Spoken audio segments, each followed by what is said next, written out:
तालियों से स्वागत कीजिए बेहतरीन डायरेक्टर अनुभव सिन्हा और the beautiful and one of the most talented actress Taapsee Pannu.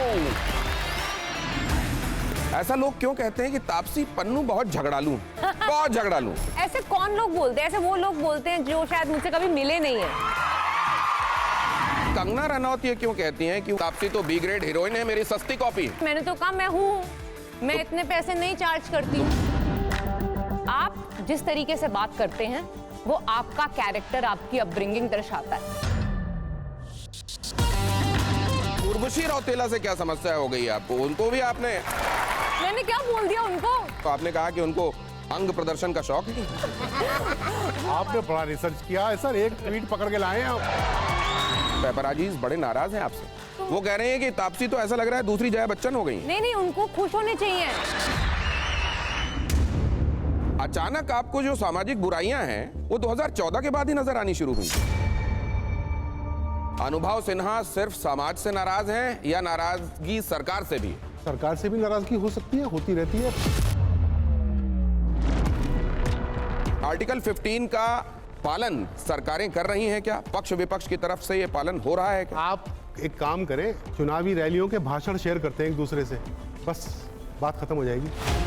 आपको मेरी बात को सीरियसली लेना पड़ेगा, आपके पास चॉइस नहीं है।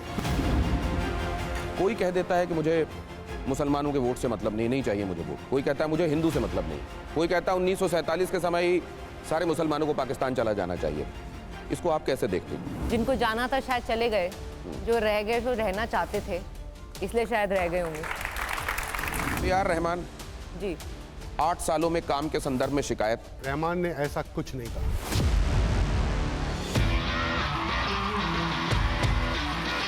पसंदीदा नेत्री कौन है?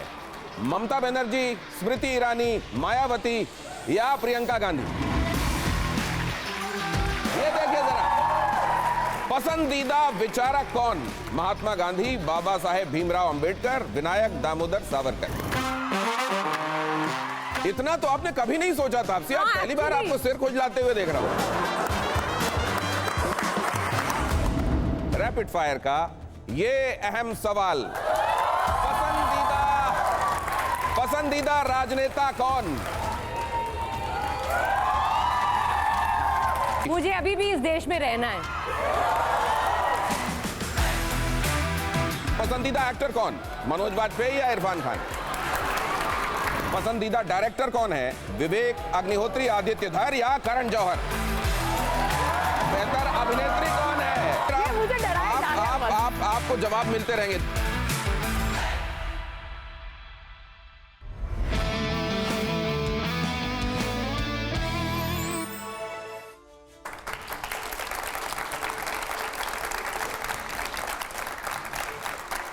Hello and welcome. सिनेमा की भीड़ में हर किसी की अपनी डफली है, अपना राग है। शुक्र मनाइए, कोई तो है जिसकी हर कहानी मुल्क का आईना है, हर किस्सा एक चिराग है। जाति, धर्म, हिंसा, अपराध जैसे समाज का हर पर्दा खोल देते हैं। जो जुबान से नहीं कह सकते, सिनेमा से बोल देते हैं। हर कहानी में लगता है कि ये हमारा ही समाज है, हमारा ही मोहल्ला, हमारा ही घर है। तेवर में थोड़े थोड़े दुष्यंत, थोड़े थोड़े दिनकर हैं। लेकिन आज वो अकेले नहीं है। आज स्टूडियो में डबल धमाल है। उनके साथ एक एक्ट्रेस बेमिसाल हैं। अदाकारी कमाल है, घुंघराले बाल हैं, मिस इंडिया जैसी चाल है। फिल्मी दुनिया में तो जलवा है, जलाल है। जो कहती हैं सिर्फ मनोरंजन नहीं, फिल्मों से संदेश देना भी हमारा फर्ज है। सही को सही, गलत को गलत कह देने में भाई आखिर क्या हर्ज है? सुपरहिट की लिस्ट में उनकी फिल्में बहुत सारी हैं, लेकिन पता नहीं क्यों ट्रोलर्स को भी वो बहुत प्यारी हैं। विरोध होता है तो कहती हैं हम बॉयकॉट से नहीं डरते। लोगों को लगता है थोड़ी क्रांतिकारी हैं, और क्रांतिकारी सैंडर्स या स्कॉट से नहीं डरते। जिन्होंने फिल्मों से नारी शक्ति को बताया है, नो मीन्स नो, पूरी दुनिया को सिखाया है। जोरदार तालियों से स्वागत कीजिए सिनेमा के दो सुपरस्टार्स, बेहतरीन डायरेक्टर, राइटर और प्रोड्यूसर अनुभव सिन्हा और the beautiful and one of the most talented actress Taapsee Pannu. This is good on cue. Thank you. Thank you. This is yours, Taapsee. You have to Oh, I have to be be here. on this chair. Center. Oh. अनुभव जी वहाँ। बहुत स्वागत है आप दोनों का हमारे show में। Thank you. आज के पैनल के बाद तो मेरे को सिविल सर्विसेज में ले जाना चाहिए। मुझे लगता है इसलिए क्योंकि कहा जाता है कि सोना कसौटी में कसे जाने पे कांपता है। सोना भी, और आप लोग हरे सोने हैं। यहाँ कसौटियां तैयार हैं। आज मुझको देखना है कि कौन कांपता है और कौन नहीं। ये जो 5 एडिटर्स हैं ये किसी परिचय के मोहताज नहीं। लेकिन सबसे पहले तापसी, आप सॉफ्टवेयर इंजीनियर हैं, आप मैनेजमेंट की तैयारी भी कर चुकी हैं, कथक, भरतनाट्यम ये आपको आते हैं, आप बहुत अच्छा बैडमिंटन खेलती हैं, स्क्वाश खेलती हैं, क्रिकेट भी आने लगी और एथलेटिक्स की तो आप चैंपियन हैं। ये मॉडल रही हैं, आप ब्यूटी पेजेंट्स के लिए भी सेलेक्ट हो चुकी हैं, आप एक्टिविस्ट हैं, आप समाज सेवा से भी जुड़ी रही हैं और एक्टर तो खैर हैं ही। तो ये तापसी खुद कंफ्यूज्ड हैं या लोगों को कंफ्यूज रखना चाहती हैं? एक्चुअली तापसी जो है उसको लगता है कि बहुत लिमिटेड टाइम है लाइफ का और बहुत कुछ करना है, तो कभी ऐसा मौका ना आए कि बोलूं कि यार काश ये भी कर लेती तो ठीक रहता। तो मैंने सब कर लिया जो मन आया मेरा, जब भी, चाहे वो स्पोर्ट्स में हो, एजुकेशन में हो, प्रोफेशनल लाइफ में हो, मैंने सब ट्राई कर लिया विदाउट सोचे कि इसका रिजल्ट क्या रहेगा। जब इतना सब कर ही लिया तो वकालत क्यों छोड़ दिया, वो भी कर लेती? क्या उसमें बहुत ज्यादा एक्स्ट्रा मेहनत लग जाती, मेरे से इतना नहीं हो पाता। BLLB is a little too much. नहीं, मैं इसलिए कह रहा हूं क्योंकि देखिए पिंक में आप मुकदमा लड़ती हैं, मुल्क में आप एक मुस्लिम परिवार का केस लड़ रही हैं, बदला में एक केस लड़ रही हैं, थप्पड़ में अपने पति के खिलाफ केस ठोक दे रही हैं, रश्मि रॉकेट में जेंडर टेस्ट वाले मामले में केस लड़ रही हैं, और अब नई जो फिल्म आ रही है 80 में उसमें भी आप कचहरी पहुंच गई हैं। तो फिर जब कोर्ट कचहरी से इतना लगाव है तो कर डालती हैं आप ये कोर्स? कोर्ट मेरा लकी चार्म है, लेट्स से दैट। तो मैं वो लकी चार्म के चलते कोर्ट में बात में कोर्ट पे चली जाती हूँ। अनुभव जी, हमने देखा है 80 का ट्रेलर जबरदस्त है। Thank you sir. पहले तो इस फिल्म के बारे में बताइए, ये फिल्म क्या है, क्या बता रही है? फिल्म 80 का जो टाइटल है वो उस डेटा से आता है जो 2023 की NCRB की रिपोर्ट है कि लगभग 80 से थोड़े ज़्यादा केसेस रिपोर्ट होते हैं रेप के पर डे इंडिया में। अनरिपोर्टेड का कोई ऑब्वियसली रिकॉर्ड नहीं है। तो ये समझने की कोशिश है, अपने लिए भी समझ रहा हूँ और ऑडियंस के सामने भी रख रहा हूँ कि आप भी समझिए कि ऐसा क्यों हो रहा है हम लोग के लिए, और कैसे हम लोग इसको लेके थोड़े से नंब हो गए हैं कि अब खबर है भी तो शायद पढ़ी नहीं पढ़ी, ऐसा मान लेते हैं कि कोई एलियन है जिन्होंने आके ऐसा किया और वो चले गए, जैसे कि वो हमारे समाज का हिस्सा है ही नहीं। आपके जहन में किसे घटनाक्रम के बाद ये आया कि इसको फिल्म की विषय वस्तु भी बनाना चाहिए? कोई एक घटनाक्रम नहीं है, वो लगातार छपती हुई वो खबरें जो मैं पढ़ भी नहीं रहा हूँ, और फिर इस बात का भी एक गिल्ट है कि मैं पढ़ क्यों नहीं रहा हूँ। यार पढ़ के क्या फ़ायदा, लगभग सेम घटना है जो हम जानते हैं, और फिर दोष देने लगा। पहले पुलिस को दोष दे दिया, फिर जुडिशरी को दोष दे दिया, फिर उन लोगों को दोष दे दिया जो कैंडल मार्च करते हैं कि यार ये लोग साल में 2 साल में एक केस चूज़ करते हैं, उसके लिए करते हैं। फिर लगा कि यार अब दिन में 80 बार तो नहीं निकलेंगे, तो वहाँ मैं फंस गया कि मैं पुलिस को भी दोषी नहीं पा रहा था, जुडिशरी को भी नहीं पा रहा था दोषी पे। तो मुझे लगा दोष है कहाँ, समस्या है कहाँ। फिर इसको लिखना शुरू किया, तो उस प्रोसेस में उत्तर नहीं मिला, प्रश्न मिल गया। उत्तर नहीं मिला लेकिन प्रश्न मिल गया, और प्रश्न को लेकर ये कहानी बनाई गई। लेकिन कार्तिकेय, आपसे शुरुआत करना चाहते हैं, आपका सवाल। मेरा सवाल तापसी जी से। तापसी जी, मैं आपसे ये पूछना चाहता हूँ, ऐसा क्या है कि रेप जैसा क्राइम एक हमारे सिस्टम में नॉर्मलाइज हो गया है, होता है, लोग थोड़ी दिन बात करते हैं और उसके बाद भूल जाते हैं। इस देश में निर्भया भी हुआ, नए कानून भी बने, वो चर्चा भी हुई, स्टूडियोज़ में भी आई, उसके बाद वो गायब हो गया। मैं आपसे जानना चाहता हूँ कि हम डिसेंसिटाइज हो गए इस क्राइम को लेके समाज में। एक चीज़ होती है मसल मेमोरी जिसको बोलते हैं, राइट? अगर आप कोई भी चीज़ दिन में 1, 2, 3, 4, 5 दफ़ा भी करते हैं ना कोई हैबिट, जैसे कि एग्जाम्पल मैं कंपैरिजन के हिसाब से नहीं कह रही, मैं मसल मेमोरी समझा रही हूँ। कहते हैं ना, आप 21 दिन अगर शुगर नहीं खाएंगे तो उसके बाद आदी हो जाएंगे उस चीज़ के, ऐसा बोलते हैं। तो ऐसा ही होता है, अगर 80 कंप्लेंट्स जो हैं दिन में, अगर उनके 80 छोड़ो 30-40 भी अगर आप स्वाइप कर रहे हैं या पढ़ रहे हैं, 1, 2, 3 महीना 2 महीने बाद आपको लगता है चलो अब ये तो रोज़ का है, अब तो ये हमारी ज़िंदगी का एक आमूमन हिस्सा बन चुका है, अब तो ये होगा ही। पुलिस पे उंगली उठाने लग जाते हैं, जुडिशरी पे कहेंगे अच्छा ये ठीक से न्याय नहीं कर रहे हैं, या अरे नहीं जिनके पास एजुकेशन नहीं होती ना ये वो लोग होते हैं, या जो मेंटली ठीक नहीं होते ये वो लोग करते हैं। तो वो उंगली इधर उधर करके हम सोचते हैं हमारा काम हो गया, अब आगे बढ़ते हैं क्योंकि ये तो रोज़ का है। अच्छा अब ये फिर वही लोग हैं जो, बट अगर 80 हो रहे हैं तो हम ये पूछना भूल जाते हैं, अगर साल में 3000 से ऊपर हो रहे हैं, 30,000 से ऊपर हो रहे हैं, तो ये ज़रूरी, ये तो हमारे आसपास के कुछ मीटर्स के दायरे में किसी के साथ हो रहा है, या कोई कर रहा है, या कोई जानता है कि कोई ऐसा कुछ चीज़ हो रही है आसपास। तो हम इसको कितनी देर तक अंडर द कार्पेट ब्रश करते जाएंगे। बट ये एक नॉर्मलाइज बात इसलिए होगी क्योंकि नंबर इतना हाई है और ये रोज़ हो रहा है, और ये हमें लग रहा है कि हमारे बस की तो नहीं, हम हाथ धो चुके हैं इस चीज़ पे से कि हम नहीं कुछ कर सकते, ये हमारे डिपार्टमेंट की बात ही नहीं है। तो इस चीज़ को हम थोड़ा ब्रेक करना चाहते थे, इसलिए मुझे लगता है इस पिक्चर में जिस तरीके से लिखी है सर ने, आप सबको एज ऑडियंस जज की सीट पे बिठाया हुआ है। तापसी, मेरा सवाल आपसे ये कि हम लगातार ये बात कर रहे हैं और ये भी कहते रहते हैं कि बहुत रिपीटेटिव हो जाता है, लेकिन जब भी इस तरह की कोई घटना होती है, लड़की को जिम्मेदार ठहरा दिया जाता है, महिला जिम्मेदार होती है, उसके कपड़े जिम्मेदार होते हैं। अगर कपड़े जिम्मेदार नहीं है तो कह दिया जाता है कि देखिए सनातन संस्कृति के खिलाफ आपने कुछ किया तो अपराध होगा। कोलकाता में रेप हो जाता है तो कहा जाता है कि रात के वक्त बाहर निकले थे, समय देखना चाहिए था। देखिए, एक तो इंसानी प्रवृत्ति होती है कहीं ना कहीं दोष डालना, क्योंकि खुद ये कौन सा इंसान है जो बड़ी खुशी खुशी खड़ा होकर बोल देगा हाँ मेरे में दोष है। ऐसे तो कमी शायद मुझे तो नहीं मिले ऐसे कोई देखने को।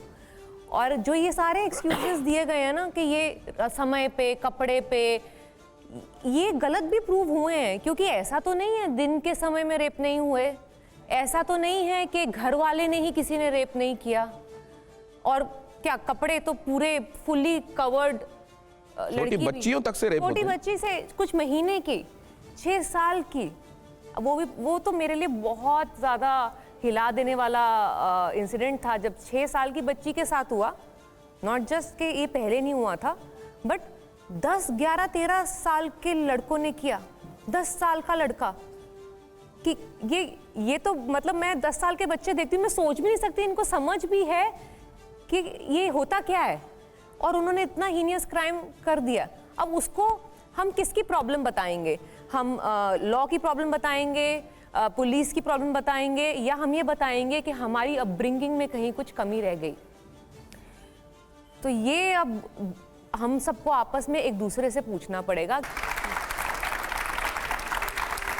अनुभव, इस दौर के आप one of the finest directors माने जाते हैं, लेकिन ये जनता ये भी आपसे जानना चाहती है कि 2014 के बाद एक ट्रांजिशन दिखाई देता है, क्योंकि उससे पहले आप मसाला फिल्में बना रहे हैं, आप तुम बिन बना रहे हैं, 10 बना रहे हैं, कैश बना रहे हैं, रॉवन बना रहे हैं, लेकिन 14 के बाद तब्दीली आती है। उसके बाद सामाजिक सरोकारों वाले मुद्दे उठते हैं, उसमें मुल्क दिखाई देती है, उसमें आर्टिकल 15 बनती है, उसमें भीड़ बनती है, उसमें अनेक बनती है। तो ये अचानक आपको जो सामाजिक बुराइयां हैं वो 2014 के बाद ही नजर आनी शुरू हुई क्या? नहीं, थोड़ा सा त्रुटि है आपके उसमें। बताइए। 2016 में एक फिल्म है तुम बिन 2, लव स्टोरी है। डिमोनेटाइजेशन के 6 या 5 या 7 दिन बाद रिलीज हुई थी, तो बाकी शोर इतना था कि उसके बारे में ज्यादा बात नहीं हुई, इसलिए आपकी नजर से छूट गई होगी। 2018 में मुल्क है। जनता का परसेप्शन मैटर करता है, रियलिटीज में कहां कौन सी फिल्म एम्बेड है ये एक अलग मसला है, लेकिन जनता इस तरीके से देख रही है कि 2014 के बाद आप में एक ट्रांजिशन दिखाई देता है जिसमें आपको समाज में व्याप्त बुराइयां दिखाई देती हैं और उनको चुनकर आप फिल्में बनाते हैं पोस्ट 2014। जनता का परसेप्शन गलत है ना, फिर जनता के पास जानकारी की कमी है। अगर ऐसा है तो उसकी जवाबदेही मेरी नहीं है, उसकी जवाबदेही जनता की है। अच्छा ये बताइए, और इसको खोलकर पूछता हूं आप। हाँ जी, हाँ जी। अनुभव सिन्हा सिर्फ समाज से नाराज हैं या नाराजगी सरकार से भी है? सरकार से भी नाराजगी हो सकती है, होती रहती है, पहले भी हुई है, अभी भी हुई है। बिल्कुल होनी चाहिए। तो नाराजगी क्या तो है? मेरा फर्ज है, मेरा हक है। लेकिन आप मेरा सिनेमा देखेंगे तो वो सरकार से बात नहीं करता है। आप मुल्क देख लीजिए, आप थप्पड़ देख लीजिए, आप आर्टिकल 15 देख लीजिए, आप भीड़ देख लीजिए, आप 80 देख लीजिए। नहीं नहीं, वो बिल्कुल बिल्कुल ऐसा ही होता है, आप उसमें समाज को एड्रेस कर रहे हैं जी। लेकिन जो मेरा सवाल है वो ये है कि आपकी सरकार से नाराजगी क्या है? कई बातों को लेकर के मतभेद होता है, लेकिन अब वो सरकार चला रही, वो सरकार देश चला रही है, मैं थोड़ी चला रहा हूँ। तो उनके अपने कुछ कारण होंगे, मेरे मतभेद हो सकते हैं। ठीक ठीक। हर्षवर्धन जी। नहीं, अनुभव एक तो ये कि बड़ी शानदार फिल्में आप बनाते हैं थैंक यू सर। और तापसी बड़ी स्ट्रांग कैरेक्टर उभर के आती है। लेकिन एक जो मुझे दिखा, और चूंकि आपने कहा कि तो सरकार का मसला नहीं, समाज का मसला है। नाराजगी हो सकती है, किसी इशू पे आती है, सारे इतने स्ट्रांग, मतलब आपकी फिल्में देखने के बाद आप जो कह रहे होते हैं उससे कन्विंस ना होना लगभग असंभव होता है। आर्टिकल 15 मैंने देखी और उसके एक एक फ्रेम से मैं कन्विंस होता चला गया। बाद में मुझे जब उससे जुड़ा हुआ, बाद में पता चला कि ये तो कहानी कुछ कुछ रियल जो इवेंट्स थे उस पर थी। बाद में पता चला कि आपने लोगों की जातियां बदल दी थी, जो कैरेक्टर थे उनकी जातियां बदल दी थी। तो ये कौन सा माइंडसेट है कि सोशल इश्यूज पर बात करने वाले अनुभव सिन्हा जब फिल्म बनाते हैं तो उनको एक खास किस्म की जाति, खास किस्म के खांचे में सेट करनी, और ऐसा करके क्या आप उस इशू को ठीक कर रहे हैं, उस इशू को आगे ले जा रहे हैं, या जो बाद में मेरे जैसा आदमी जो उस फिल्म से पूरी तरह से, जिसको कहना है कि आप उसको देखते हैं उसी में बह जाते हैं और फिर आपको लगता है कि यार ये रियल इवेंट्स ये थे। फिर मैं चूंकि जर्नलिस्ट भी हूं तो खबरें पढ़ता हूं, तो फिर मुझे लगता है कि अनुभव सिन्हा ने ऐसा क्यों किया होगा। तो आज मुझे मौका मिल गया तो मैं आपसे पूछ रहा हूं। बिल्कुल सही वक्त है। पहली बात, ये फिल्म कहां कहती है कि वो किसी एक घटना पर आधारित है? नहीं, मैंने ये नहीं कहा कि एक घटना पर आधारित। नहीं, अगर आप फैक्ट पर जाएंगे हाँ। तो उसके लिए ये जरूरी है कि मैं किसी एक घटना पे बात कर रहा हूं तो उस घटना के फैक्ट्स में डिस्टॉर्ट करूं। तो फिल्म तो कहीं नहीं कहती कि मैं उस घटना पे क्या हुआ। मैं आपको सच मैं थोड़ा रिफ्रेश कर देता हूं जी। आपने तय किया है कि एक जाति है, ये दूसरी इस जाति पर ही अत्याचार करेगी। आपने उस फ्रेम में ही आपने उस फिल्म को बनाया। चलिए मैं आपको ये इससे बाहर करता हूं कि एक घटना पर किया। तो ऐसा क्यों है कि अनुभव सिन्हा के दिमाग में ये लगता है कौन सी जाति कि है? फलाना जाति है, ये करेगी। मुझे पता नहीं है वो जाति, जरा मुझे बताइए कि आप किस जाति की बात नहीं, कर रहे हैं? आर्टिकल 15 में आपके कैरेक्टर बदल गए हैं, जिसको नहीं, जनरल क्लास कहते बदले- हैं, जिसको ओबीसी कहते हैं, जिसको एससी कहते बदले हैं। कहाँ हैं? कैरेक्टर बदले हुए हैं। किस चीज से बदले हैं? कोई ओरिजिनल होगा तो मैं बदलूंगा, वो तो पूरा का पूरा फिक्शन है। मैंने कभी नहीं कहा कि मैंने, फिल्म कहीं नहीं कहती कि मैंने बदायूं के ऊपर फिल्म बनाई है। ये एक सोशल मीडिया पे एक नैरेटिव चल रहा था, वो किसी ने चेक नहीं किया कि अनुभव की फिल्म। नहीं सर, आप मुस्कुराए ना, मैं आपको बताता हूं। अब आपने एक आक्षेप किया है तो उसका उत्तर भी सुनिए। जी जी। जब मैंने वो घटना पढ़ी तो बहुत दर्दनाक थी, तो मैंने थोड़ा रिसर्च शुरू किया। तो मुझे लगा ये लड़कियों को लटकाना पहली बार नहीं हुआ था और आखिरी बार भी नहीं हुआ नहीं था, हुआ, बिल्कुल। अभी भी हो रहा है। तो जैसे ही वो हुआ मैं उस कहानी से बाहर निकल गया, क्योंकि उस कहानी के बाद की भी कहानी है, वो किसी एक जर्नलिस्ट ने की है, तो उस कहानी में तो मैं था ही नहीं। फिर एक बड़ा नैरेटिव चला कि अनुभव ब्राह्मण विरोधी है, मेरा हीरो ब्राह्मण है। आधी लड़ाई ये भी लड़ रहा था मैं कि ब्राह्मण ही बचाएगा दलित को। मैं, हाँ बचाएगा। किसका नाम बदला मैंने, मुझे समझ नहीं आया। मेरे ऊपर ऐसा एक आध बार और भी आरोप लगाए कि मैंने नाम बदल दिया। फिर आप ये मानते हैं ना अनुभव कि कोई जाति किसी वजह से वो घटना नहीं हो रही, या वो आप मानते हैं कि जाति की ही वजह से हो रही है? नहीं नहीं सर, हमारे समाज में जो जातिगत एक्सप्लॉयटेशंस हैं वो तो हैं ना, या उसको आप डिनाई कर रहे हैं? एक और मसला आपको बता देता हूं, जहां आपने IC 814 में लोगों ने यह कहा कि इन्होंने आतंकवादियों के नाम छिपाए, उनको निक नेम से संबोधित करते हुए उसमें दिखाया, धर्म छिपा दिया उनका। सुना मैंने। आपने वो केस पढ़ा है? IC 814 जी, उसकी क्लोजर रिपोर्ट पढ़ी है आपने? मैं उस केस के बारे में बहुत ज्यादा जानता हूं, बहुत ज्यादा, जितना आप सोच सकते हैं उससे बहुत ज्यादा। तो मतलब उसमें तथ्यात्मक रूप से कोई त्रुटि निक नेम से पूछा जाना, बात किया जाना ही उसमें आवश्यक था तथ्यों के हिसाब से। तो क्या बोलेंगे वो वहां पे? उन्होंने अपना, उनका पासपोर्ट किस नाम से बना था?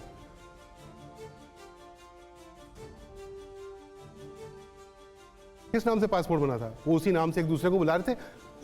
उस समय तक हमको नहीं मालूम था उनका नाम, लेकिन पहला सीन बताता है कि पाकिस्तान से 5 लोग आए हैं, ISI कुछ गड़बड़ कर रही है। पहला सीन है शो का। अब अगर आप सेलेक्टिव व्यूइंग करेंगे, आपकी बात नहीं कर रहा हूं, तो फिर आप कुछ भी देख सकते हैं।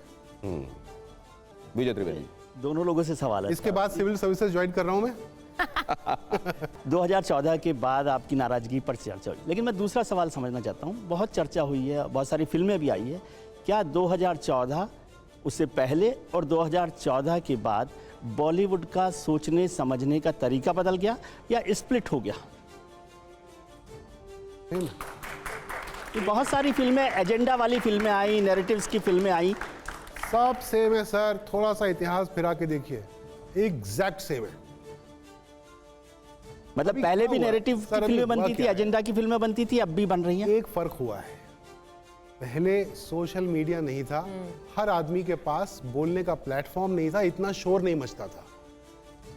कुछ भी नया नहीं हुआ है, कुछ भी नया नहीं हुआ है। अभी जो एजेंडा वाली फिल्में आई हैं जिनकी चर्चा होती रहती है, हो सकता है आपको नहीं लगता हो, कौन सी? बहुत सारी फाइलें खुल गई फिल्मों की। मैंने तो अभी तक सरकारों में नाम ही देखी लेके थी बोलिए फाइलें। ना सर, आप तो एडिटर हैं, आप नाम लेके बोलिए तो मैं नाम लेके जवाब आप तो देता सारी फिल्मों को जानते हैं कि केरल फाइल हो और कश्मीर फाइल हो, कोई भी हो, मुझे केरल नाम लेने स्टोरी, की बात कश्मीर नहीं। फाइल्स। मैं वो तो कह एजेंडा रहा हूं, बहुत फिल्में। सारी फाइल्स आई हैं, तो वो क्या नहीं, मतलब सर ये कह रहे हैं, आप ये कह रहे हैं कि एजेंडा फिल्म है? ऐसा लोग कहते हैं कि एजेंडा फिल्म है, आप मानते हैं कि नहीं मानते? आप बोले तो मैं आपको जवाब दूं, लोगों को जवाब क्यों दूं आपके माध्यम मैं से? मानता हूं कि एजेंडा फिल्म है, आप बताइए। आप तो आर्टिकल 15 एजेंडा फिल्म नहीं है। आर्टिकल 15 एजेंडा फिल्म नहीं है। नहीं, आप बताइए है? मुझे कि नहीं, मैं कह आप रहा हूं इन है। फिल्मों को एजेंडा फिल्म सर, मानते हैं?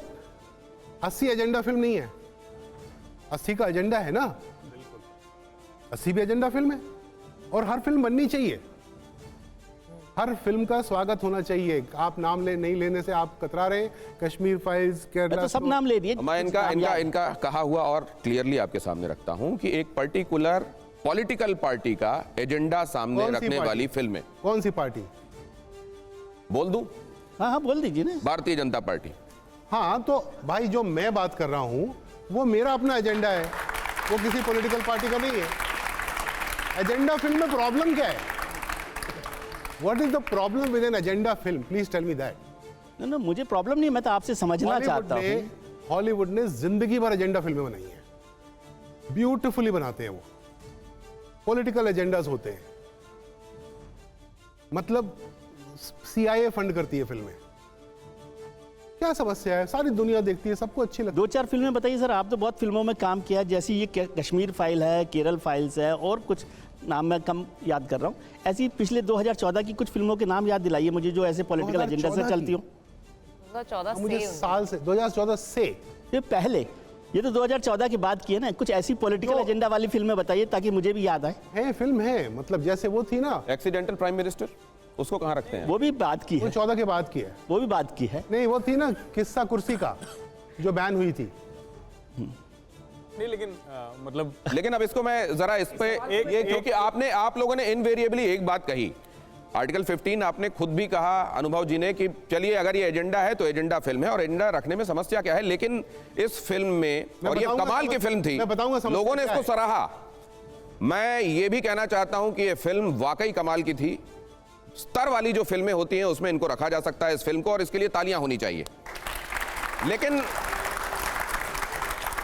ये जो आर्टिकल 15 है संविधान का, ये कहता है कि भेदभाव नहीं होना चाहिए, जाति आधारित, धर्म आधारित, लिंग आधारित, नस्ल आधारित, जन्मस्थान आधारित, ये भेदभाव नहीं होने चाहिए। लेकिन अब मेरा सवाल ये है अनुभव जी से कि अनुभव जी, समाज में तो भेदभाव की बात आप कहते ही हैं, ये क्या भेदभाव जो है पक्ष विपक्ष सरकारों तक चला गया है? ये भेदभाव आप बताएं। सरकारें पालन कर रही हैं क्या?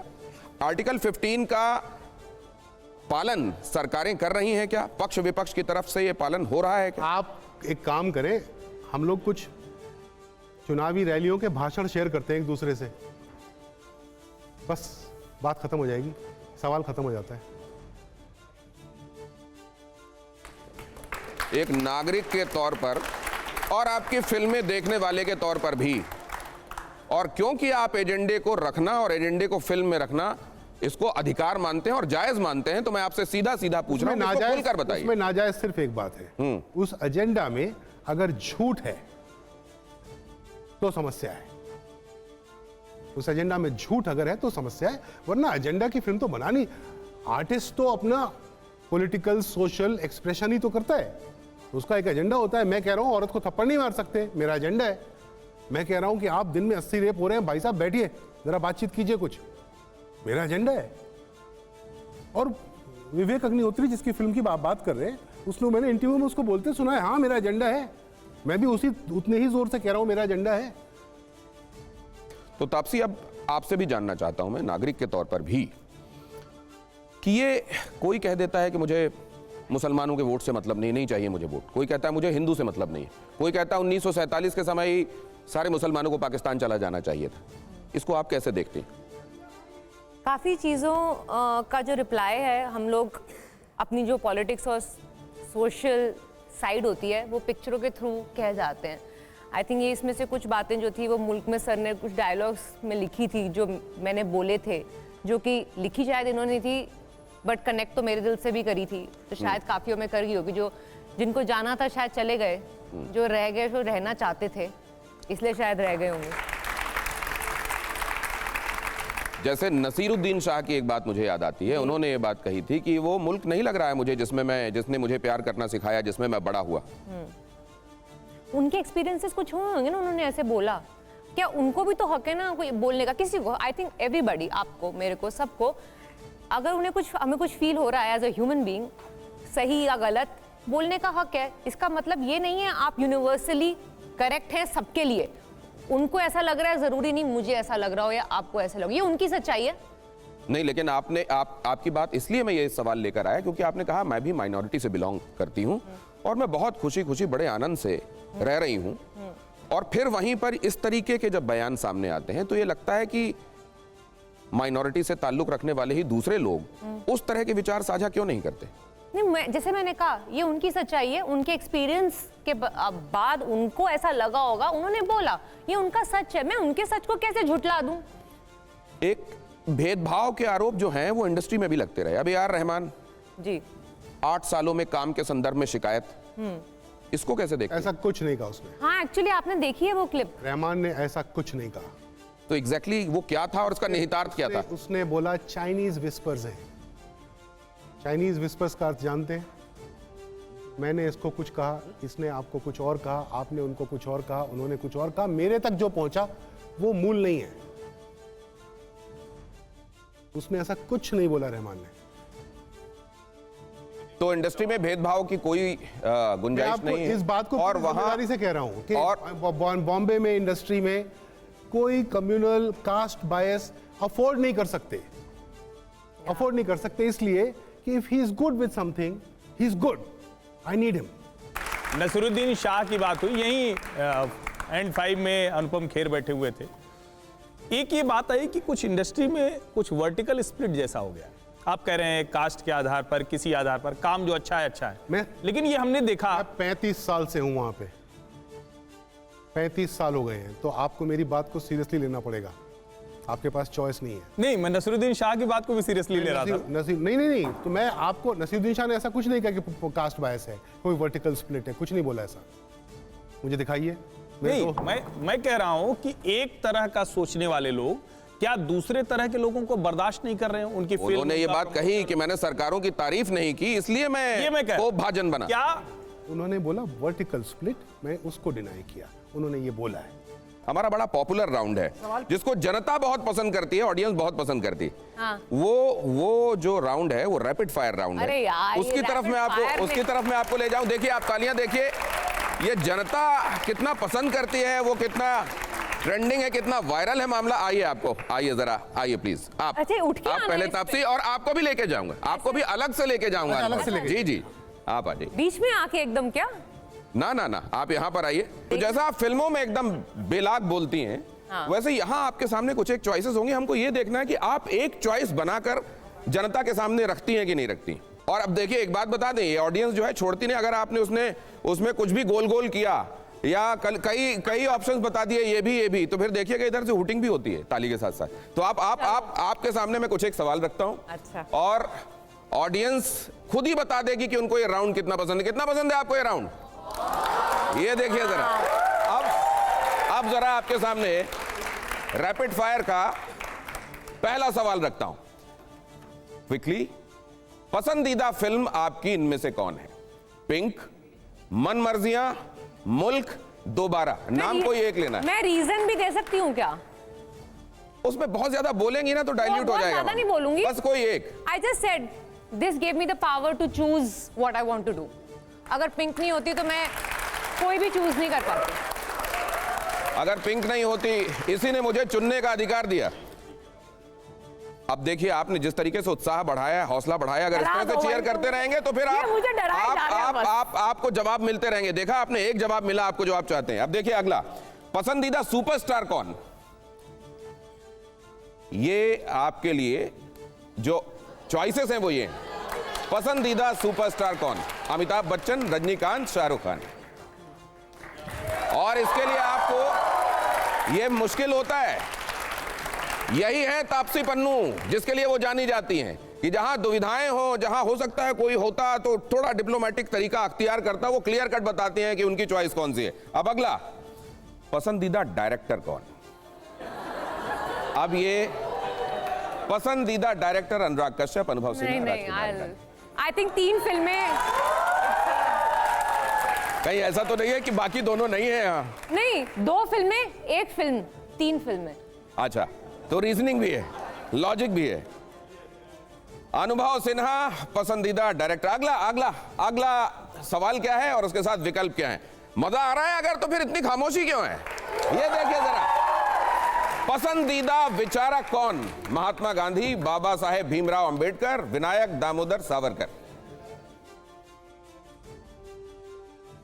ज्यादा इनके बारे में पढ़ा है इसलिए इग्नोरेंस हो सकती है, बस सबसे ज्यादा इनके बारे में। जोरदार तालियां।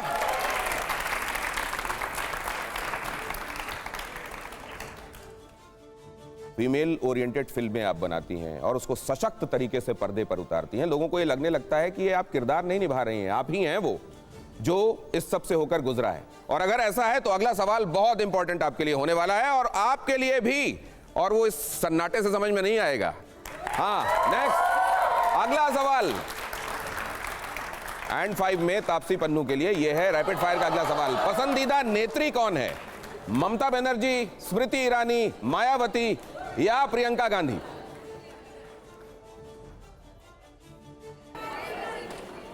सुषमा स्वराज। अब देखिए ऑप्शंस तो यही हैं। इतना तो आपने कभी नहीं सोचा तापसी, आज पहली बार आपको सिर खुजलाते हुए देख रहा हूं। हाँ, क्योंकि मैं सच अब इनमें से एक को चुनना है।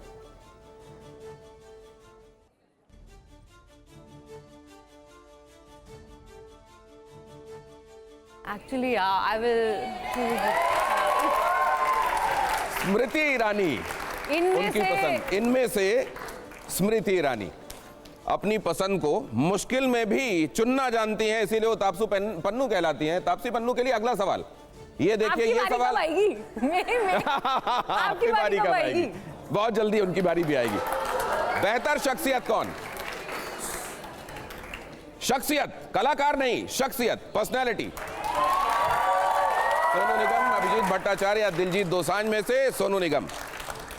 और अब ये सवाल जो है ये मैं जानता हूं ऑडियंस को तो इसका जवाब जानना ही जानना है। देखिए वो अगला सवाल कौन सा है। एंड 5 में रैपिड फायर का ये अहम सवाल, पसंदीदा राजनेता कौन?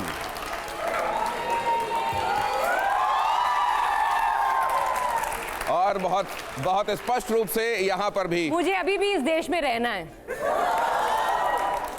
ये जो आपने बोला है लास्ट में, रहना है मतलब मुझे इस देश में रहना है। ये मतलब क्या, वृंदावन में रहना है तो राधे राधे कहना है? नहीं, मैंने आपकी मर्जी, आप क्या इंटरप्रेट करें, मुझे इस देश में रहना है।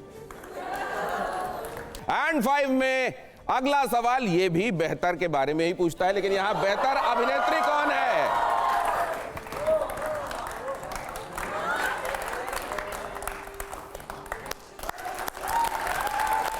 आप आप अपनी सीट पर पहुंचिए। और अब आप जो कह रही थी अनुभव जी, आइए। अनुभव जी जो कहते हैं कि 35 साल का अनुभव है मेरा, आप मुझे मुझे हल्के में नहीं ले सकते। मुझे बताइए कौन कहता है कि न्यूज चैनल के पास पैसा नहीं है? अब जरा यहां पर आ जाते हैं रैपिड फायर अनुभव सिन्हा के लिए। उसी तरह का उत्साह यहां भी दिखना चाहिए, क्योंकि आपका यह पसंदीदा राउंड है, बताने की आवश्यकता नहीं है। आप जरा यहां पर भी बेहतर की ही लड़ाई है। तो पहला सवाल स्क्रीन पर देखिए जरा, किन किन विकल्पों के साथ चॉइसेस कौन कौन सी आई हैं। बेहतर फिल्म कौन? Kashmir files, the Kerala story, मुल्क। बहुत क्लियर कट, मुल्क। बहुत बढ़िया। अब अगला सवाल, यहां पर भी बेहतर और पसंदीदा की जंग ही दिखाई देगी। जरा देखिए अगला सवाल कौन सा है। पसंदीदा, यहां पर किस संदर्भ में पसंदीदा पूछा जा रहा है? पसंदीदा एक्टर कौन? मनोज वाजपेयी या इरफान खान? इरफान खान। अब जरा ये नाजायज सवाल था। ये सवाल उस नाजायज के बावजूद उन्होंने एक अपनी तरफ से जायज विकल्प उनको जो लग रहा है उसको चुन लिया है। और इसी बात की तो रैपिड फायर में लड़ाई है। एग्जैक्ट सवाल आप अगर ये मनोज से भी पूछते ना तो वो भी यही हाथ रखता। मैं ये जानता हूं कि अगर ये तीनों में से किसी से भी पूछा जाता तो यही होता। लेकिन अब आगे चलते हैं। बेहतर कलाकार, ये एक सवाल इन चेहरों के साथ, इन चॉइसेस के साथ। नसीरुद्दीन शाह, अनुपम खेर। पब्लिक समझ नहीं पा रही है कि आप उंगली किधर रख रहे हैं। नसीरुद्दीन शाह। अच्छी बात यह है, मैंने कई बार रैपिड फायर में एंड 5 के दौरान यह देखा है कि जो शख्सियतें यहां पर पहुंचती हैं उनके लिए चॉइसेस कई बार डिफिकल्ट होती हैं और कई बार वो चॉइसेस बताने से डरते हैं, बचते हैं। लेकिन यहां उस तरह का कुछ नहीं है, इसके लिए आपको कम से कम बताना चाहिए। और अगला, अब जरा ये भी देखिए, यहां पर कुछ एक चीजें हैं वो बड़ी इंपॉर्टेंट होने वाली हैं। ये थोड़ा सा अलग हटकर सवाल है, जल्दी से फ्लैश कीजिए। एंड 5 का ये है अगला सवाल जो कि बहुत इंपॉर्टेंट है। पसंदीदा डायरेक्टर कौन है? विवेक, अग्निहोत्री, आदित्य धर या करण जौहर? आदित्य धर। बड़ा क्लियर कट। नेक्स्ट दिखाइए, पसंदीदा क्या है इसमें? बेहतर मुख्यमंत्री कौन? देवेंद्र फडणवीस, योगी आदित्यनाथ, हेमंत बिस्व शर्मा, भगवंत मान। देवेंद्र फडणवीस।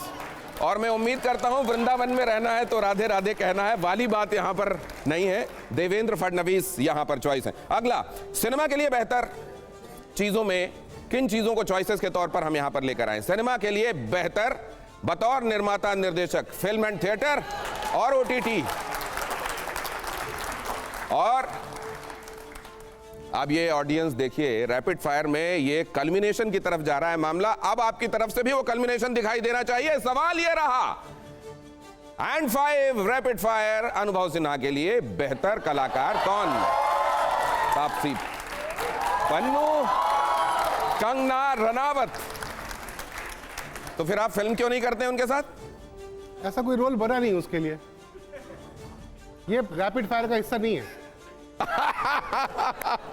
आइए, क्या बात है। ऐसा रोल अभी और क्या चीज पूछ रहे, क्या बोल रहे थे आप? अब ये जो बात अभी कुछ देर पहले प्रदीप सरदारा जी, आप आइए सर, आइए। आपसी से एक सवाल कर लूँ, बहुत अच्छा जवाब उन्होंने दिया है और जिस तरह से ऑनेस्ट तरीके से। आप अक्सर कहते हैं कि you are ready to pay the cost to be honest. तो ये मार्केट स्ट्रेटजी है या कोई कॉस्ट जो है आपने पे की? आज तक कुछ बताइए तो सही देश को कि क्या कॉस्ट पे की आपने ऑनेस्ट होने की। ऑनेस्ट आप हैं, लेकिन क्या कॉस्ट पे की? वो तो आई थिंक अगर मैं नहीं भी होती ऑनेस्ट तो भी मुझे पे करना पड़ता, क्योंकि ऑनलाइन ट्रोलिंग जो होती है वो तो आई थिंक मैं सेलिब्रिटी हूँ नहीं हूँ, मैं लड़की हूँ वही काफ़ी है। तो होना part and parcel of my life. तो वो कॉस्ट होता है एक, आप बोलते हैं आप पे जजमेंट आसानी से पास कर दी जाती है, वो कॉस्ट होता है एक। बट मैं सच बताऊँ, रात को नींद बहुत अच्छी आती है। मैं तापसी से सवाल पूछना चाहूँगा कि तापसी आप एक्ट्रेस बहुत अच्छी है, इसमें कोई शक नहीं है, शुक्रिया और पिंक जैसी पिक्चर भी करती हैं जी। लेकिन हर बात बात पर लाल क्यों हो जाती है? कोई भी बात हो, कोई किसान का मुद्दा हो तो आप बोलती हैं, पीएम कोई रात को दिया जलाने की बात करे तब आप बोलती हैं। तो इसमें दिया जलाने में भी कोई ऐसी बात नहीं है। मैंने तो कभी नहीं बोला गलत है, मैंने तो बोला जलाओ। मतलब फिर भी आपने बोला कि वन मोर टास्क। बट मैंने मेरा बात जो भी आपने बड़ा रिसर्च किया है सर, एक ट्वीट पकड़ के लाए हैं आप। नहीं, ऐसी बात नहीं है। देखिए, पहली बात तो मैं उतनी ही नॉर्मल इंसान हूँ जितना और कोई। मुझे खुशी भी होती है, बुरा भी लगता है, गुस्सा भी आता है, नहीं तो मैं फिर क्या पेड़ हूँ? मैं भी इंसान हूँ, मुझे भी किसी दिन अच्छा लगता है, किसी दिन बुरा लगता है, कोई किसी दिन खुशी मिलती है कुछ सुन के, किसी दिन गुस्सा आता है कुछ सुन के, तो वो मेरे रिएक्शन होते हैं। बट मेरा कोई भी स्टेटमेंट जो होता है ना, कभी भी ऐसा नहीं होता है कि किसी एक की तरफ उंगली करके मैंने उसकी पूरी बेइज्जती कर दी हो। मैं एक कभी नॉर्मल इंसान की तरह भी तो कोई अपना सरकास्टिक ह्यूमर सोच के कोई चीज बोल देता है। लेकिन ये जो ह्यूमर है आपका तापसी, इस ह्यूमर पे एक हमने पूरी रिसर्च की हुई है। अरे यार, वो ह्यूमर कितना खतरनाक है या कितना ठीक है वो आप बताइएगा। ऐसा लोग क्यों कहते हैं कि तापसी पन्नू बहुत झगड़ालू है, बहुत झगड़ालू। ऐसे कौन लोग बोलते हैं? ऐसे वो लोग बोलते हैं जो शायद मुझसे कभी मिले नहीं है। लोग तो ये भी कहते हैं कि कोई नहीं मिलता तो आप पत्रकारों से झगड़ने लगती हैं। कोई नहीं मिलता। मेरा अनुभव तो अभी तक ऐसा नहीं है, लेकिन ऐसा लोग कहते ये हैं। वही बात है जो ऐसी धारणा शायद फैलाना चाहते हैं मेरे बारे में, जो मुझे नहीं जानते। तापसी की बात आपने सुन ली, लेकिन कहा क्यों जाता है वो भी दिखा देता हूँ आपको, जरा वो देख तो लीजिए। चिल्लाओ मत भाई, फिर ये लोग बोलते हैं एक्टर्स को तमीज नहीं है। प्लीज हट जाइए, नहीं तो बोलेंगे धक्का लग गया। आप मेरे से तमीज से बात करें, मैं आपसे तमीज से बात आपने नहीं। सर थोड़ी रिसर्च करके आना मुझसे नेक्स्ट टाइम क्वेश्चन पूछने से पहले प्लीज। आप मेरे सवाल का जवाब दे दीजिए, मैं आपके सवाल का दे दूंगी। कैमरा मेरे पे है ना, तो आपको सिर्फ मेरी साइड दिख रही है। एक बार ही कैमरा आप पे होता है ना, आपको पता चलता है आप किस तरीके से बात करें। नहीं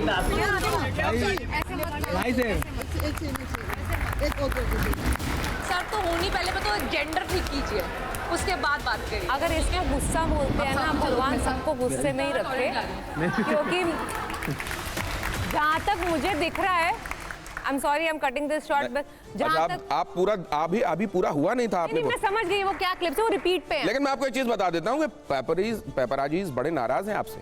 वो कह रहे हैं कि तापसी तो ऐसा लग रहा है दूसरी जया बच्चन हो गई। नहीं, उनको खुश होने चाहिए, वो खुश होने चाहिए, क्योंकि मैंने जो चीजें करी है इसकी वजह से बार बार क्लिक हो रहा है उन पे, क्योंकि यही तो चीजें क्लिक बेट करती हैं। मुझे नहीं लगता मैंने किसी से ऊंची आवाज में बात करी उस क्लिप में। मुझे बता दीजिए if I am wrong, all of you been listening. I think मैंने हाथ जोड़ के सबसे बात करी है काफी क्लिप के अंदर। मैंने प्लीज का उपयोग बहुत बारी किया है अपने सेंटेंसेस के अंदर। तो मुझे नहीं समझ में आता, गुस्से वाला इंसान अगर ऐसे गुस्सा करता है तो भगवान सबको ऐसे गुस्सा करवाए, क्योंकि ये गुस्सा अच्छा है। तो आप ये कह रही हैं ना कि आप झगड़ालू नहीं हैं। तो ये बताइए, कंगना रनौत ये क्यों कहती हैं कि वो जो है वो मेरी, आप उनसे झगड़ गई थी? उन्होंने कहा कि वो मेरी सस्ती कॉपी है, मैं नहीं झगड़ी थी, आप बी ग्रेड है। ये अगेन थोड़ी आपकी त्रुटि जो है रिसर्च में, वो मैं भी बता दूं, मैं नहीं झगड़ी कभी। मुझे एक सेंटेंस दिखा दीजिए जब मैंने उनको डिसरिस्पेक्टफुली कुछ बोला हो या किसी तरह का नाम उन्हें दिया हो, बुलाया हो, सस्ती कॉपी बुलाया था मुझे। मैंने तो कहा मैं हूँ, मैं इतने पैसे नहीं चार्ज करती तो मैं आपको बता देता हूँ वो क्यों रिएक्शन आया था, क्योंकि आपने पहले कुछ कहा था। क्या कहा था? आपने कहा था कि कंगना रनौत को अपने बयानों में डबल फिल्टर लगा देना चाहिए। बयानों में नहीं सर, मुझे पूछा गया आप उनको क्या गिफ्ट करना चाहेंगी, जो कि होता है एक फिल्टर, जो कि मैं उसी रैपिड फायर के अंदर अपने आप को भी फिल्टर दे चुकी थी, क्योंकि मैं भी बिना सोचे समझे बिना फिल्टर के बात बोलती हूँ, और जिसकी वजह से हम, जैसे आपने कहा, कई बारी उसका कॉस्ट पे करना पड़ता है, जो वो भी अच्छे से जानती होंगी। हालांकि she must be happy paying the cost like how I am, but वो कॉस्ट पे करना पड़ता है फॉर ऑनेस्टी। लेकिन फिर उन्होंने कहा कि तापसी तो बी ग्रेड हीरोइन है, मेरी सस्ती कॉपी है। हाँ, तो ये तो देखिए, मेरा एक मानना है, आप जिस तरीके से बात करते हैं वो आपका कैरेक्टर, आपकी अपब्रिंगिंग दर्शाता है। आप ऐसा लग रहा है कलह लगाने बैठे हैं। नहीं, एक और चीज, कलह लगाने तो नहीं बैठा हूं, लेकिन एक बात बता देता हूं, अब वो सांसद हैं, पावरफुल हो गई हैं बहुत सारे लोग। तो सही बात है, मैं एक सिटीजन हूं इंडिया की, एक डेमोक्रेसी के अंदर मेरे पास भी पावर है अपनी बात रखने की, तो मैं वो रखना चाहती हूँ कि मेरी अपब्रिंगिंग और मेरी शिक्षा है उसके अंदर मुझे ये नहीं बताया गया किसी के बारे में बी ग्रेड हीरोइन या इस तरह के लफ्ज यूज करे जाएं। जो भी इंसान, हम सब जिस तरह की भाषा यूज करते हैं वो हमारा कैरेक्टर दर्शाता है। मैं अपने कैरेक्टर की जिम्मेदार हूँ। अच्छा, तो ये बताइए कि उर्वशी रौतेला से क्या समस्या हो गई आपको? उनको भी मैंने क्या बोल दिया उनको? आपने कहा कि मैं बताता हूँ आपको। हाँ। आपने कहा कि उनको अंग प्रदर्शन का शौक है। मैंने कब कहा? मुझे दिखा दिया कोई एग्जैक्ट मेरी सेंटेंस कर दी। मैं आपका पूरा बयान पढ़ देता हूँ। नेहा धूपिया के साथ आप किसी शो में थी जहां आपने ये बात कही, मुझे लगता है कि भगवान ने उन्हें अच्छा शरीर दिया है, मैं उन्हें बेहतर कपड़ों में देखना चाहूंगी, क्योंकि वो ऐसे ही कपड़े पहनती हैं जिनमें अंग प्रदर्शन हो। मैंने पहली बात तो I think I have said it exactly, वो वर्ड्स होंगे। मैंने पूरा देखिए आप पे डाउट करती हूँ कि मेरी वर्ड कोट करके, क्योंकि वर्बेटिम ये मेरी भाषा आपने नहीं है। अंग्रेजी में बोला था, मैंने हिंदी में उसको तो सिर्फ उसका ट्रांसलेट मतलब किया। ये है हो गया काम? एग्जैक्टली अच्छा। एग्जैक्टली मतलब वही होता है, आप ट्रांसलेट उसके अपने हिंदी में भी वही शब्द पिक करे जो शायद उसको उस तरीके से नहीं दर्शाएंगे जो मैं एक्चुअली इस तरीके से बोलना चाहती थी। मैं आपको बताती हूँ मैंने क्या बोला होगा, मेरे को याद नहीं है, बट मैं अपने आप को जानती हूँ इसलिए मैं बता सकती हूँ। मैंने बोला होगा वो बहुत अच्छी दिखती हैं, बट मेरी निगाहों से देखिए तो शायद वो डिफरेंट तरह के कपड़े पहने तो मुझे और अच्छी दिखेंगी, जो पहन रही हैं मे बी उस टाइम मुझे वो अच्छा नहीं लग रहा होगा। हम हमेशा ये बात करते हैं, और जब मैंने पहले भी सवाल पूछा था कि हम औरतों के कपड़ों पे और बहुत सारी चीज़ों पे मैं उस पे कमेंट ही आने करते वाली हैं। थी। जब हम उर्वशी रौतेला के कपड़ों पे अगर हम ये कमेंट करते हैं तो फिर ये तो मैंने ये तभी मैं उस बोल रही हूँ, कैटेगरी में जिस फॉल तरीके- करता है जो हम नहीं चाहते कि कोई भी करे किसी को। एग्जैक्टली तभी मैं बिल्कुल डिसएग्री कर रही हूँ कि मैंने अंग प्रदर्शन वाले वो तो शब्द इसकी- यूज करे होंगे। वो तो मैं भाषा ही बिल्कुल- नहीं आती। मैं अपने करियर और अपने लाइफ की कसम खा के कह सकती हूँ मैंने अंग प्रदर्शन वाले वर्ड कभी यूज नहीं करे। अंग प्रदर्शन वाला वर्ड अंग्रेजी में हो भी नहीं सकता है, ये भी सच्ची बात। तो अच्छा ट्रांसलेट एक सेकंड, हाँ। एक सवाल थोड़ा अलग है, क्योंकि ठीक बात है, मैं अनुभव की बात सहमत हूँ, ट्रोलर से थोड़ा आगे आते हैं। अभी जब आप देखती हैं तो कई चीजों पे लगता होगा कि उस समय हमने जो रिएक्ट किया, सीए का कानून अब लागू हो गया, आपने उस वक्त बहुत स्ट्रॉन्ग रिएक्शंस दिए थे सीए के ऊपर। आप बताइए मुझे कब मैंने दिए सीए के ऊपर रिएक्शन? सीए के प्रदर्शन पर आपके जो कानून थे, और मुंबई में मुझे याद है आप एक प्रदर्शन में खुद भी शामिल जी, थे, जी। अगर मैं गलत नहीं हूँ। आप गलत हैं, क्योंकि वो सीए का प्रदर्शन नहीं था सर। मैं इसलिए गई थी क्योंकि जिस तरीके के असॉल्ट हुए थे कॉलेज के अंदर, कॉलेज स्टूडेंट्स के ऊपर जिस तरीके का अटैक हुआ था, मुझे उस टाइम ना थोड़ा सा डर इसलिए लगा देख के। मैं खुद दिल्ली में कॉलेज जा चुकी हूँ, मुझे एक सेकंड के लिए ना एक दिल्ली की लड़की मेरे अंदर पहले आगे आ गई कि अगर मैं होती उस समय उस कॉलेज में और मेरे साथ, मैंने वो वीडियोस देखी थी जिस तरीके से घुस के मारा गया था, तो वो थोड़ा सा ना मेरे को लग गया कि यार ये मेरे साथ होता, मैं वहां पे होती तो मैं उसके लिए गई थी। ठीक है, चलिए आपने कहा, तो अब हम बात कर लेते हैं। चलिए, मेरे लिए भी CA एक पर असाइनमेंट अब मैं आपके सामने अब रख आपकी क्या राय है? अब वो राय तो आप बता सकते हैं। जो है बस अभी आपके लिए कानून वो ठीक है, जो है, मैं कानून तो मैं कुछ कर नहीं सकती ना सर, जो कानून है वो ही फॉलो करने को रेडी हूँ। मेरे पास तो नॉलेज भी नहीं थी इतनी कि मैं सीए के अगेंस्ट जाऊं। ऑल अटेंशन बोला ही नहीं। Here please now. आप दोनों देखेंगे आपके बगल में एक एक प्लेकार्ड रखा हुआ है, देखेंगे आप, उसमें एक थम्स अप है और एक थम्स डाउन है। आप एक बार उठाकर दिखाइए। ये समाज के विमर्श, आपको जिसमें लगेगा ओके उसमें आप थम्स अप दिखाएंगे, वरना थम्स डाउन। अब ये रहे आपके सवाल रैपिड फायर का, ये दूसरा राउंड है। दूसरे राउंड में आप लोग कहां हैं? हाँ, बहुत जल्दी जल्दी देखिए जरा। पहला सवाल, क्या पिछले एक दशक में सिनेमा का स्तर गिरा है? 10 साल। बड़े कलाकारों को नेक्स्ट आपको दिखाना जल्दी है, से किसको दिखाइए दिखाना है? ना, आप सामने दिखाइए, मैं देख रहा हूं यहां से। बिल्कुल क्योंकि इधर दिखाऊंगा कुछ और दिखेगा, उधर कुछ और दिखेगा। आप सामने दिखाइए, आपको हम कैप्चर कर रहे हैं दिखाते हुए। अगला, बड़े कलाकारों को नेक्स्ट दिखाइए। नेक्स्ट जल्दी जल्दी दिखाइए प्लीज। बड़े कलाकारों को सामाजिक मुद्दों पर बोलना चाहिए। कोई जरूरी नहीं है। आप नेक्स्ट, बस की बॉलीवुड में धर्म जाति के आधार पर भेदभाव होता है। धनजाति के आधार पे आधा होता है। होता है। हाँ, नहीं। नेक्स्ट, क्विकली फ्लैश कीजिए। क्या पाकिस्तान के साथ क्रिकेट संबंध रहने चाहिए? पाकिस्तानी कलाकारों के साथ। Out of my syllabus question. Next, आप सरकार के अगेंस्ट जा रहे हैं। How dare you? अगला दिखाइए। पाकिस्तानी कलाकारों के साथ काम करना चाहिए? इसका यस नो जवाब नहीं है। अब ये अधिकार तो देंगे ना मुझे आप। असल में इसका ऑप्शन तो नहीं है, लेकिन अगर आप अधिकार लेंगे तो फिर हम कैसे नहीं देंगे? नहीं, इसका मैं यस नो में जवाब नहीं दूंगा। क्या ये नुआंस सवाल है? अभी का संदर्भ मुझे एक्सप्लेन करें सर आप। टेररिस्ट जिस तरह की घटनाएं हुई हैं, जिस घुस तरह के मारा ना पहलगाम के बाद, ये रैपिड फायर में सर क्रॉस है ही नहीं है, उनकी मर्जी है, उन्होंने कहा कि इसमें मैं नहीं उठाऊंगा, नेक्स्ट पे चलना होगा। नेक्स्ट दिखाइए जरा। यहां अगला सवाल है, फिल्म इंडस्ट्री पर राजनीतिक दबाव होता है। ये भी आप मुझे फिल्म इंडस्ट्री डिफाइन कीजिए। फिल्म इंडस्ट्री क्या है? वो इंडस्ट्री है बहुत ही नहीं, एम्बिगुअस सा। किसी इंसान पे होता होगा, किसी पे नहीं होता होगा। अब मैं कैसे एक जवाब दे दूं सब? चलिए ठीक है, अगला next please. Next quickly flash कीजिए, क्योंकि इसमें बहुत ज्यादा कहने सुनने की क्रॉस की गुंजाइश ही नहीं है। या तो आप अपनी चॉइस बता रहे हैं या नहीं। अगला है, भारतीय समाज में नफरत बढ़ी है। कब से?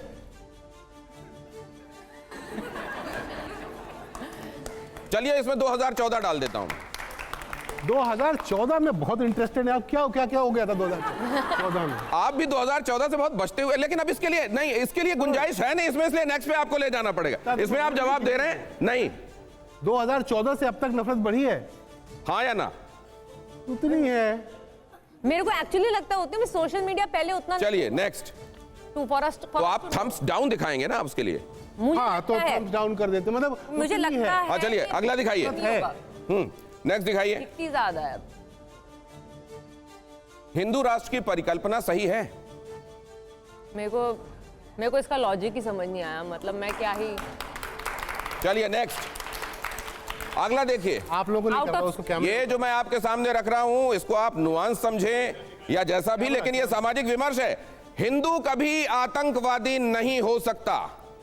ये तो ऐसा हिंदू कभी आतंकवादी नहीं हो सकता। आतंकवाद की डेफिनेशन क्या होती है? आतंकवाद की डेफिनेशन क्या होती है? हाँ या ना या कोई जवाब नहीं? कोई जवाब नहीं। नहीं, नहीं, नहीं, ये नुआंस क्वेश्चन है। कोई जवाब नहीं, ठीक है, स्वागत है। अगला, नहीं हो सकता। अगला क्विकली फ्लैश कीजिए और ये लास्ट है। नाथूराम गोडसे को आतंकवादी माना जाए? नहीं नहीं नहीं, आतंकवादी नहीं है। उन्होंने आतंकवाद नहीं है। सही नहीं अच्छा है इसके अंदर, मतलब व्हाट आर दीस क्वेश्चन? आतंकवाद बड़ी अलग चीज है। ये अगर आपको लगा है कि आपके ज्यादातर रैपिड फायर जो आपका पसंदीदा राउंड होता है उसमें से ज्यादातर के जवाब आपको मिले हैं, तो फिर महसूस होना चाहिए यहां पर भी और जो लोग आपको देख रहे हैं उनको भी। क्यों ओटीटी में ज़्यादा विमेन सेंट्रिक किरदार होते हैं, मेन स्ट्रीम बॉलीवुड में इतने कम हैं? पिछले अगर 50-60 साल में देखे जाए और पिछले 10 साल के ओटीटी कंटेंट को देखा जाए, lot of women centric global फिल्में आई हैं। ये क्यों हुआ है, मैं चाहता हूँ आप इस पे बोलें। क्योंकि जो घर में किस चीज पे पैसा खर्च होना चाहिए ये सिर्फ एक आदमी डिसाइड कर रहा है।